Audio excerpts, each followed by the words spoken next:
اور رسول اللہ کی محبت میں اکٹھے ہوئے، سرکار کے ذکر کی محافل ہوئی، سرکار کے ذکر کی محافل ہوئی، کیونکہ ربیع الاول کا جو مہینہ ہے، نثار تیری چہل پہل پر ہزاروں عیدیں ربیع الاول، سوائے ابلیس کے جہاں میں سبھی تو خوشیاں منا رہے ہیں، سوائے ابلیس کے جہاں میں سبھی تو خوشیاں منا رہے ہیں، سبھی تو خوشیاں منا رہے ہیں۔ وہ مہینہ اہل ایمان کے لیے عید کا مہینہ ہوتا ہے، اس مہینے کا لمحے لمحے پر اہل ایمان اپنی جان قربان کرتے ہیں۔ تو آپ کے لیے خوشخبری ہے کہ انشاءاللہ ہر سال کی طرح اس مرتبہ پھر 9 جنوری کو برمنگھم میں بینگلی ہال میں رسول اللہ کی آمد کا جشن منایا جائے گا۔ ایک مرتبہ پھر جشن آمد رسول منایا جائے گا، جشن آمد رسول منایا جائے گا، رسول اللہ کی آمد کا جشن منایا جائے گا۔ وہ آپ سب کو پتہ ہے ایک مثالی اجتماع ہوتا ہے، ایک مثالی اجتماع ہوتا ہے، صرف تعداد کے حوالے سے نہیں بلکہ اس میں ایک مثالی کیفیت ہوتی ہے، ایک کیفیت ہوتی ہے رسول اللہ کے ذکر کی، ایک مثالی کیفیت ہوتی ہے رسول اللہ کے ذکر کی۔ محفل سجائی جائے گی جیسے ہر سال سجائی جاتی ہے۔ ہر اہل طریقت اس کو اپنی ذمہ داری سمجھا کرے، اس کو اپنی ذمہ داری سمجھا کرے کہ نہ صرف یہ کہ بس یہ دورہ کیا جب گئے تو فارغ اگلی بار آنے تک، بلکہ اب آپ کو ہمارے شیخ کی جانب سے، عیدگاہ کی جانب سے یہ حکم دیا جاتا ہے سب جو لوگ منسلک ہیں عیدگاہ سے کہ آج سے 9 جنوری کے اس اجتماع کی تیاری شروع کر دیجئے۔ آج سے 9 جنوری کو بینگلی ہال میں جس طرح ہمیشہ ہوتا ہے میلاد مصطفیٰ کانفرنس، عالمی میلاد مصطفیٰ کانفرنس جو منائی جائے گی، اس کی تیاری شروع کر دیجئے۔ نہ صرف خود آئیں بلکہ ابھی سے لوگوں کو تیار کریں، لوگوں کو تیار کریں وہاں پر آنے کے لیے۔ یہ نہیں کہ عیدگاہ آؤ، عیدگاہ سے منسلک ہو، اس لیے آؤ کہ آؤ رسول اللہ کی محفل میں آؤ، آؤ رسول اللہ کی محفل میں آؤ، کیونکہ جو ہمارے شیخ کی قیادت میں سرکار کے ذکر کی محفل میں آ جاتا ہے اس کو مدینہ منورہ کا رستہ دکھا دیا جاتا ہے، اس نیت سے کہ لوگوں کو اس بیڑے میں سوار کر کے مدینہ منورہ لے کے جایا جائے، مدینہ منورہ کی طرف لے کے جایا جائے۔ زیادہ سے زیادہ کوشش کریں، زیادہ سے زیادہ ہر سنگی اس کو اپنا فرض سمجھے۔ یہ نہیں کہ یہ برمنگھم والوں کی محفل ہے یا اس کا فلاں وغیرہ، یہ کسی کی محفل نہیں ہے، یہ رسول اللہ کی محفل ہے، یہ رسول اللہ کی محفل ہے، یہ رسول اللہ کی محفل ہے۔ اور یاد رکھیے گا، میں سب کو سرعام کہنا چاہتا ہوں کہ اس محفل میں صرف وہ لوگ انوالو ہوں گے اس ذکر میں، کیونکہ یہ ہمارے شیخ کی طرف سے، عیدگاہ کی طرف سے کوئی اور اناؤنس نہیں کر رہا، میں اناؤنس کر رہا ہوں، میں اناؤنس کر رہا ہوں۔ اس سے اگر کوئی ہٹے گا تو وہ عیدگاہ سے ہٹ رہا ہے، اس سے اگر کوئی ہٹے گا تو وہ عیدگاہ سے ہٹ رہا ہے، اور جو اس میں آئے گا وہ خواجہ عبدالکریم کے فیضان کو عام کر رہا ہے، وہی وفادار کہلائے گا، وہی وفادار کہلائے گا، وہی وفادار کہلائے گا۔ ایک ایک بچے سے لے کے ایک ایک بزرگ تک میں چاہتا ہوں کہ اس پروگرام میں آپ سب احباب اپنی کاوش دکھائیں، اپنی کاوش دکھائیں۔ میں چاہتا ہوں آپ سب احباب، رہاب صاحب، خطیب صاحب، مل کے آپ لوگ خاندان ہیں، آپ لوگ ایک خاندان ہیں، آپ لوگ دنیا کے خونی بھائیوں سے زیادہ آپ لوگوں کا رشتہ ہے۔ آپ کی خونی بھائیوں کا رشتہ ٹوٹ جائے گا، قیامت کے دن آپ لوگوں نے بھی ایک ہونا ہے، قیامت کے دن آپ لوگوں کا رشتہ نہیں ٹوٹنا، یہ رشتہ کبھی ٹوٹنے والا نہیں ہے۔ آپ سب احباب نے ایک ہو کے، سب احباب نے ایک ہو کے ایک بچے سے کوشش کرنی ہے کہ اس روز عیدگاہ سے وابستہ جتنے احباب اس دھرتی پر بستے ہیں سب اس دن وہاں پر موجود ہوں، سب اس دن وہاں پر موجود ہوں۔ نہ صرف عیدگاہ سے وابستہ بلکہ آپ کی ذات سے بھی کوئی کسی ذریعے سے بھی وابستہ ہے، اس وابستگی کو لاؤ اور رسول اللہ کے حوالے کر دو، اس کو رسول اللہ کے ذکر سے وابستہ کر دو۔ آپ احباب سب تیار ہیں نا؟ ہاتھوں کو اٹھا کے سب میرے سے یہ وعدہ کر رہے ہیں کہ 9 جنوری کی تیاری آج سے شروع کرنی ہے۔ یہ آپ کو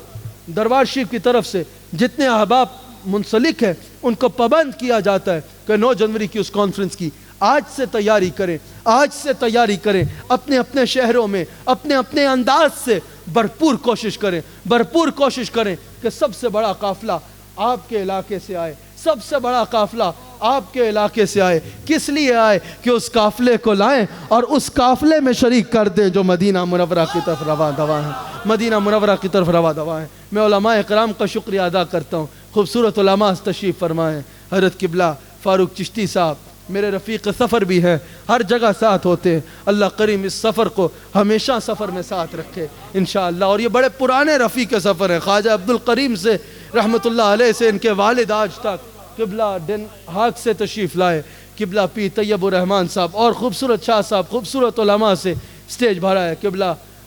قاری واجد صاحب بیٹھے ہوئے ہیں. مجھے ان سے محبت اس دن ہوئی تھی جس دن یہ سیدہ کائنات کے نام پر جھومے تھے،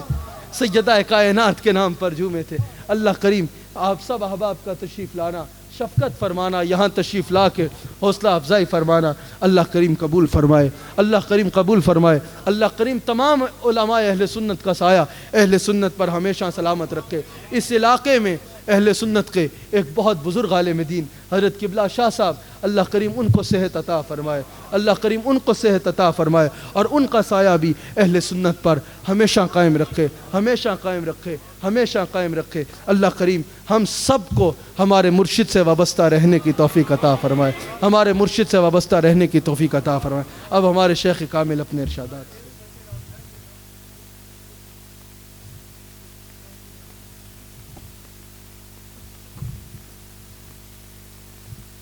بیان تو ہو چکا، میں دو چار باتیں آپ سے کروں گا، لیکن اس سے پہلے قبلہ صاحب نے جیسے اظہار فرمایا کہ آپ سب مجھے ہر جگہ نظر آتے ہیں اور اسی طرح ہر جگہ آپ احباب کا ذکر بھی فرماتے ہیں، آپ کی محبت کا اکثر تذکرہ فرماتے ہیں. اس وقت انہوں نے ان کی زبان سے آپ نے سنا جو آپ سے اس طرح محبت کرتے ہیں، اور ان کی یہ محبت یہ آپ کے لیے اللہ تعالیٰ کی بہت بڑی نعمت ہے، بہت بڑی نعمت ہے، بہت ہی بڑی نعمت ہے.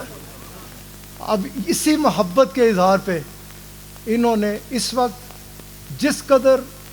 عیدگاہ میں کا ٹائٹ شیڈول ہے، جس قدر معاملات ہیں ادھر ادھر ساری دنیا سے، کس قدر پروگرامز ہیں، کس قدر یہ ان کی محبت ہی آپ سے ہے. یہ جو آپ سے محبت فرماتے ہیں اس کا یہ اظہار ہے کہ یہ تشریف لا رہے ہیں. تو بس اور ان کی جو محبت یہ ہے نا، انہوں نے اس کا کھلے الفاظ میں اظہار بھی فرمایا کہ یہ جو آپ علیہ الصلوۃ والسلام کی محبت میں آپ کے چہرے چمکتے ہیں، آپ علیہ الصلوۃ والسلام کے ساتھ محبت میں آپ احباب کے کھل اٹھتے ہیں، یہی وجہ ہے، صرف اور کوئی کسی قسم کا بھی کوئی کہ یہ محبت. اس پہ قبلہ خوبصورت گفتگو فرما چکے. بس یہی دعا کر، ایک منٹ قبلہ، ایک منٹ ضرور لگائیے گا. بس میں صرف اسی لیے کھڑا ہوا کہ اس وقت میں نے یہ ضروری سمجھا کہ قبلہ صاحب نے جس طرح فرمایا کہ میں تمہیں یاد رکھتا ہوں، تمہارے ساتھ محبت کرتا ہوں، اس کا اظہار بھی اس طرح فرمایا کہ آپ نے فرمایا کہ میں پھر آؤں گا اور آقا علیہ الصلوۃ والسلام کے میلاد پاک کی خاطر آؤں گا. آپ علیہ الصلوۃ والسلام اور جس انداز سے قبلہ صاحب نے حکم فرمایا ہے کہ وہ نہیں، یہ، اور میں اسی لیے قبلہ کے صاحب کے ساتھ اس وقت میں نے انہیں روکا کہ ایک منٹ ٹھہریے، اس کا اظہار بھی چاہیے، اس کا ہر حال میں اظہار بھی چاہیے، ہر حال میں اس کو مضبوطی کے ساتھ اس حوالے سے نکلے، کیونکہ بڑی خوبصورتی سے یہ آپ نے فرمایا کہ یہ نہیں، ویسے بھی آپ سب کے علم میں ہے کہ اب یہ پروگرام دنیا کے کسی کونے میں دیکھا جا رہا ہوگا، لوگ کیا کہیں گے؟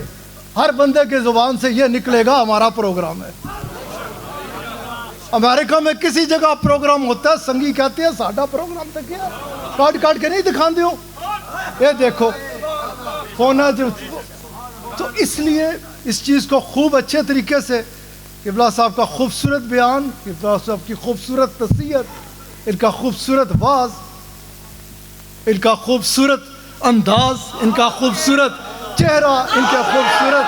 الفاظ، ان کی خوبصورت عقیدت، اور سب سے بڑھ کر ان کا پاس جو خوبصورت مقام ہے جو رسول اللہ صلی اللہ علیہ وآلہ وسلم کے صدقے اللہ کریم نے عطا فرمایا ہوا ہے. نعرہ تکبیر،